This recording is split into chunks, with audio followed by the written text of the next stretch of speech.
I'm not even thinking about the Stellar Awards when it's time to create music. I'm thinking about what's going to bless the people. I just believe that we've been able to last this long because we write songs that churches can sing. And of course, there are people who are chosen to win the laws with their music. That's a blessing, but I believe our assignment is to write songs that can be sung in the church. It's not good to bring them in the house and have no music for them in the house. So that's what our music has done, is encouraging people while they're in the house, and it's been a blessing. So we don't think about Stellar. As much as I love it, and I'm happy for this journey, I think the reason why this happened is because we didn't do it for this, but this is what happened because of what we did. Thank you. Next round. Next room. Next round. Hey. I have a question. So, why are you all three together on the stage? Did you do a project together? Yes. Tell us about that, please. Matter of fact, we've done quite a few projects together, and Stan has been producing the Williams Brothers for like 20 years now and singing on a lot of the songs that y'all didn't know he was singing on. He's in the background, playing some of the instruments, drums, all this stuff, and engineering. And I'm gonna let this guy tell him about himself. But anyway, Doug is not here, couldn't be here tonight. Henry is not here because over a year ago he was in a bad accident on his ATV. And he's still in rehabilitation, so y'all keep him in prayer, and hopefully I can get my riding buddy back and we can go over to the terrain and have some fun. But that's long and short. But this guy has been with us. Now you tell your story. I've been with them 15 years, actually. Everybody always say the new guy. Who's the new guy? Well, I started here 15 years ago this year. So my name is Andre Tate. I'm gonna be another,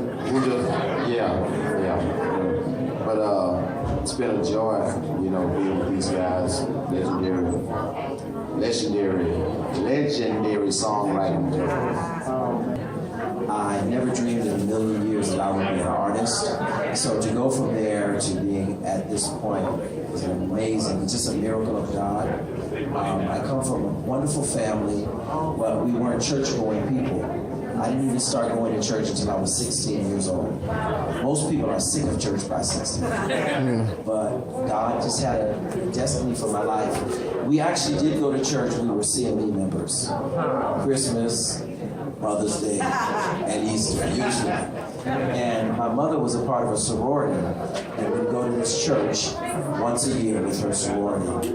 And when I was 16, we moved from here to that wall next to that church. God moved me into my destiny. And I started going to church by myself at age 16, and eventually my mom started coming, my brother started coming, my sister.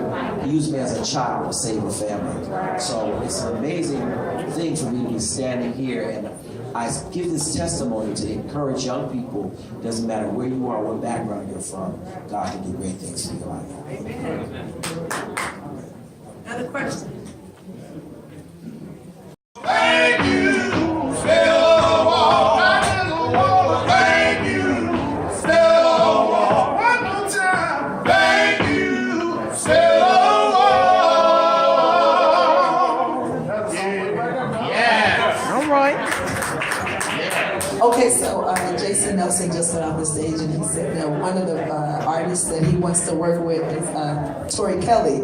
I heard you guys have a song with Tori Kelly. Yeah, we got a new song which we got the chance to perform tonight with Tori Kelly, entitled "Help Us to Love," which was produced and I believe written by Kirk Franklin. So written and produced by Kirk Franklin. So. Now, how are you guys affiliated with Kirk Franklin? God affiliated. That's right. Everything, every good perfect gift comes from the Lord. Okay. And He put it together. But Kurt is like that's family, that's big bro. So yeah. Actually, we met Kurt, I think, on the. Can I tell the story? At the cruise. Can I tell the story? I want to tell the story because it's a significant reason behind it. We were in Atlanta for Brother Isaac Creek. Anybody familiar with Brother Isaac? Yeah. And we went down there, and I thought I messed up because I was in the spirit. Because no matter what music you do, God is with me. I don't know about y'all, but He's with me. And I was in the spirit, I felt good, and when he was coming up, I didn't realize that he was trying to get our attention to tell us something. And I kind of cut my wife talking. So I said, well, fellas, we probably messed up our opportunity with Mr. Kirk Franklin, because I kind of cut him off while he was talking, but God found a way, and a will. What did you say, brother? What did you say? God put it together. God put it together, and we are standing here today, not only with Brother Kirk Franklin, but had an opportunity with Mr. Tori Kelly. The spirit. I started working with Yolanda when she was just a third grade school teacher, and to see what God did in her life, 40 songs that we got to work on together, that's just amazing. Congratulations, Ben. Now that you received this award, Hall of Fame award, would you have chosen this Hall of Fame award or the NBA Hall of Fame award? I was talking to somebody earlier today on the red carpet, and I said, man, if I would have stayed in the NBA, I would have got an old raggedy NBA all-star, but I stayed with God and look what I got.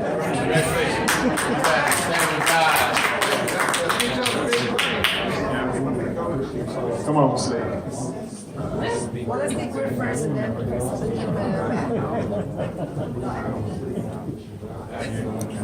It's okay. I don't really just ask you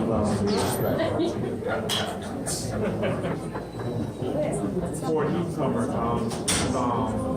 Frankie D from WBTC Radio. For a newcomer, what would you tell somebody how to stand the test of time? To keep going for many years in the past. Two things I tell people when they want to get into the music industry. Number one is don't listen to the radio to develop your style. Just be yourself. Be yourself because everybody else is already taken. The second thing I tell people that's getting into the music industry is don't quit your day job till after the third Grammy. That hip hop has and R&B has, but the one thing we have that they don't have, and that's tunnel vision. And it's a kingdom agenda. And if we keep moving in that direction, God's going to do the unthinkable in every single one of our radio shows and in our personal lives. So I just want to start off by saying how much I appreciate you. That's right. You have a question. Big homie, I share Reach Media and Urban One with you. You have been so consistent and you have been so humble and just loving on your wife and all this, man. And I just want to ask, from where we both were and what we doing now, what made you laugh the most? You know what made me laugh the most? My 3-year-old son. Like, Princeton is the funniest 3-year-old that I've ever met. Probably the most energetic and most intelligent. But just the fact that I don't have to think about all the things that I had to think about with my 15-year-old and 9-year-old. This 3-year-old, I get a chance to see how humorous he is. And the funny thing is, too, like, when I'm here, like, people kind of think, like, you're a celebrity and I'm a celebrity. And they, like, I was by myself in the hotel. And this lady walked up and was like, what you doing here by yourself? And I was like, what you doing here by yourself? Like, her eyes were, like, big. Like, oh, my God. I was like, I'm getting some coffee. You want some, too? Like, we're just regular people, like, attempting to serve a supernatural God. Like, at the end of the day, like, me and him both have past where, I was a hip-hop and R&B dude. And that's a tough road to try to hold. But since we're yielding people to Jesus Christ, there's only one star in the kingdom, and his name is Jesus. And I don't say that to be wonderful, but I say that to be true. So, flat out. Yeah. Character practicing Christianity to the fullest, which is something that's not displayed a lot on TV. My character is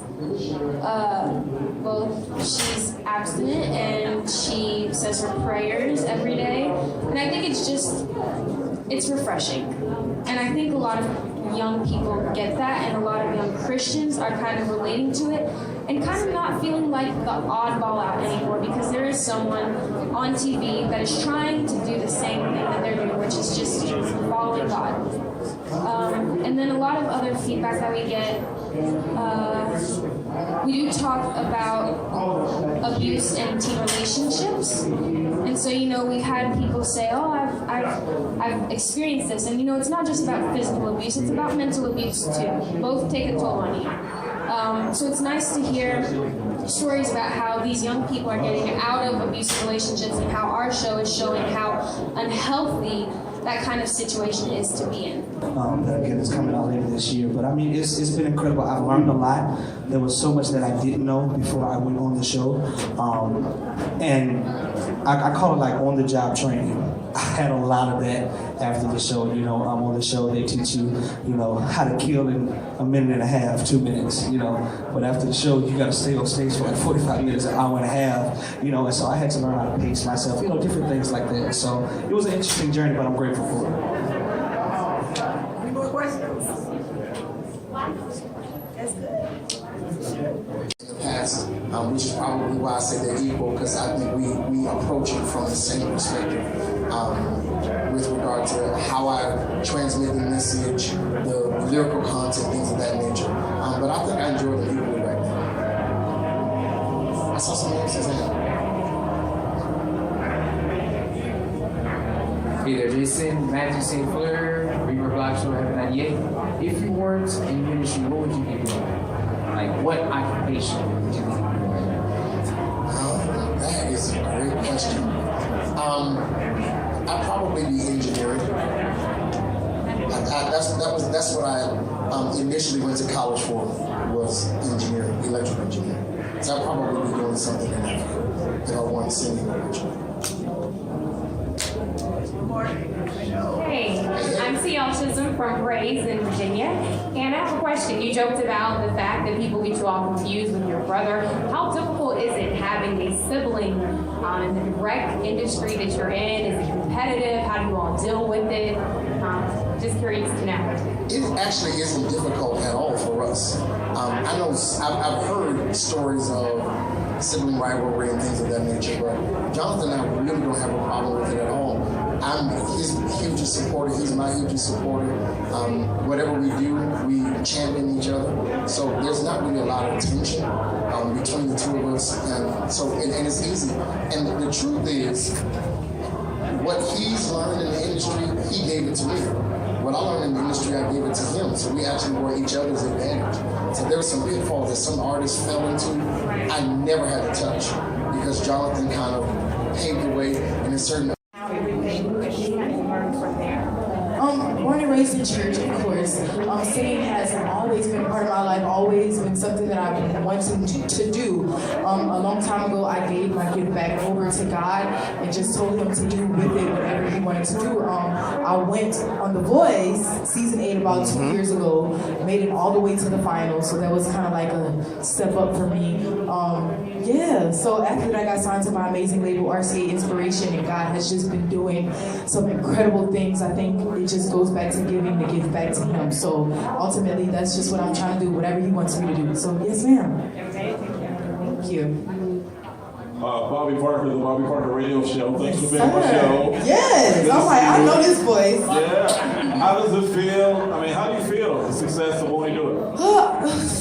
Overwhelmed, I guess. It really hasn't hit me yet, honestly. Like, I think that I'm just so glad that people are getting a message from out of the song. The first time I heard it, because this song was done for Greenleaf, the soundtrack for Greenleaf, they played it for me, and I just was like, wow, this song is so my life. So my job going in the studio recording this song was to make sure that I can reflect over my life and put that all into the song so other people can get something from out of it. So I've been getting so many stories about how this song is inspiring people, and that's just the most important thing for me. So that's what's big. It's not necessarily a bad thing, but all my kids and the husband and the team and the Glenn, it's just too much.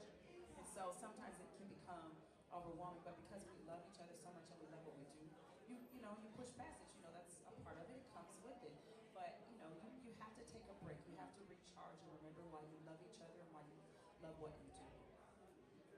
Yes. So, Miss, tonight was obviously a big night for you and Tina. Yes. Well, how did it feel knowing, like, okay, this was the first time that, like, you guys had been back together on the Stellar stage? It was amazing. We were so excited.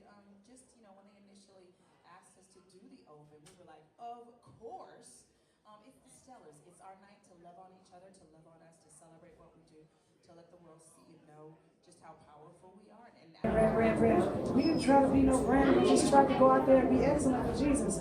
We we just decided that we wanted to be original. We wasn't going to try to be like anybody else because we didn't want to be second best to them being number one at them. So we just chose to be number one at us and thought that God gave us whatever He gave us was enough.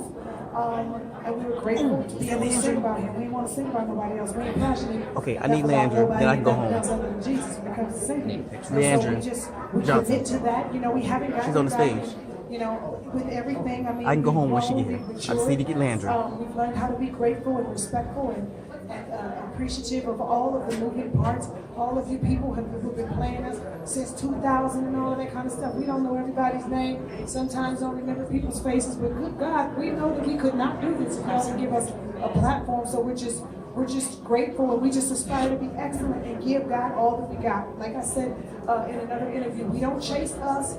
We don't chase hits. We don't chase no other artists. We chase Jesus. And as long as we chasing Him, we gonna win. So that's what we do.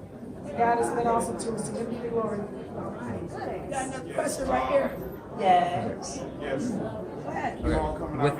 This is Frankie D of WBCC Radio. I'm sorry. I'm so excited because I'm a huge fan of you all. You all have been doing such a great job over the years of making music. Do you all have anything else coming out? You mean as Mary Mary? Mary or as anything? The thing is this with the Marys. We both want to, we keep trying to figure out when to plan it, when's the best time, because Mary Mary is kind of consuming.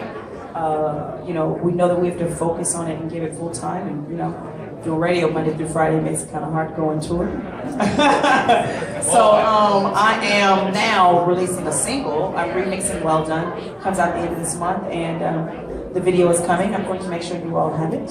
And you can also get the video so you can play it on your website. So I appreciate that. Tanita, you look very sharp. Sorry, you haven't heard the remix? It's awesome. Some music at the Ebenezer AME Church in Fort Washington, Maryland. I still got New G, the Lord bless us, to broaden our ministry. We are not just in Chicago, Illinois anymore. We're in the Midwest, we're in the East, and we're also in the South. So we put all those singers together, and we recorded a project just recently called 10. We did it in the nation's capital. I wanted to put a project together that sings to the time of this presidency. I could see already what he was running with and running about and what he was talking about. So I wanted to make sure that the people of God had some songs to listen to and to sing along with that would encourage them and let them know that it is not the presidency or the government that governs us. It is the Holy Spirit that governs us. And we will survive. We have made it through all the other presidents. You go back far as you want to go. The Lord was with us. He gave us Barack Obama. That made us feel good for a while. And here come the devil again. The devil comes to mess everything up again. But how many of y'all know God's got it all in control? We are going to be fine. And we would never be, put on the outs. The Lord always going to make sure that we are good. But to be able to change the face of royalty, not only for little brown girls, but for their friends to recognize that the person sitting next to them is also worthy of the crown, and to make it a normalcy within their eyes is beyond even what you're imagining when you're creating, you know? So it is still an amazing gift for me, and something that's very moving to me still. Almost 10 years later. I had to ask that one. This is your wonderful actress, Bobby Parker, from the Bobby Parker Radio Show. From Power to Dreamgirls, all your roles are real different. How long have you been acting? I've been acting now 20 years professionally. Since I was 2. Marquise Smith How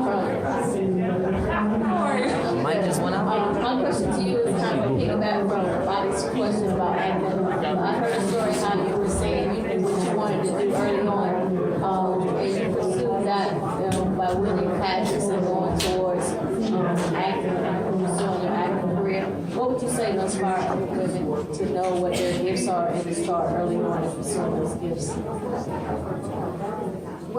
early is relative.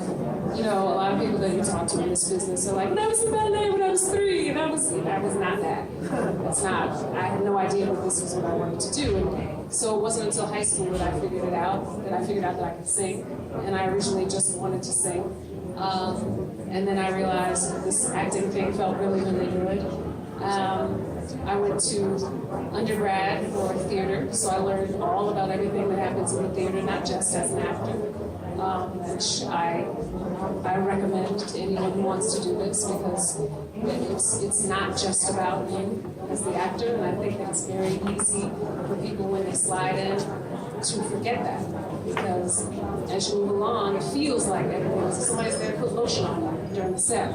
And you can forget that it's because of expediency, not because they love to rub your legs. So, you know, it's important to know that everything that happens around you happens for you and for the project, and to make sure that things move smoothly. And so those are people to be thankful for and to say thank you to. And I think that that's one thing that theater taught me very well, and I'm glad that I took that with me. As I moved on, I went to grad school for drama, and I really focused on what I wanted to do there. So really what I would tell people to do is train themselves.